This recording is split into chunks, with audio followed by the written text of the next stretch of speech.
Praise the lord అండి. యోహాను సువార్త 10వ అధ్యాయం 26వ వచనం. నా గొర్రెలు నా స్వరం వినును. దేవుని వాక్యం ఈ విధంగా సెలవిస్తుంది. కీర్తనలు 100వ అధ్యాయం 3వ వచనం.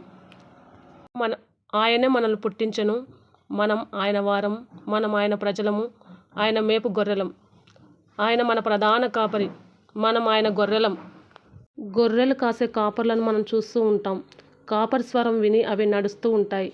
కాపరి కాక వేరే ఎవ్వరు పిలిచినా అవి పలకవు. ఎందుకంటే మా కాపరి కాదులే అని. ఆ గొర్రెలకు కాపరి స్వరం తెలుసు. కాపరికి ఎక్కడికి నడిపిస్తే అక్కడికి ఆ కాపరిని అనుసరిస్తూ వెళ్తూ ఉంటాయి. మన ప్రధాన కాపరైన యేసయ్య స్వరం కూడా మనం వినొచ్చు. దేవుడు మనకు తన ఆత్మనిచ్చాడు. అపోస్తల కార్యములు 2వ అధ్యాయం 38వ వచనం. యేసుక్రీస్తు నామమున మీరు బాప్తిసం పొందుడి, అప్పుడు మీరు పరిశుద్ధాత్మ అను వరం పొందుదురు.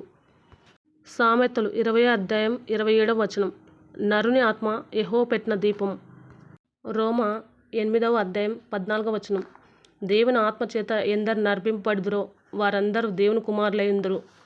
దేవుని వాక్యం ఈ విధంగా చెబుతుంది. మనం ఆయన పిల్లలం. ఆయన మనకు దత్తత పుత్రాత్మను ఇచ్చాడు. 1 కొరింథీయులకు 2వ అధ్యాయం 11వ వచనం. దేవుని సంగతులు దేవుని ఆత్మకే కానీ మరి ఎవనికీ తెలియవు.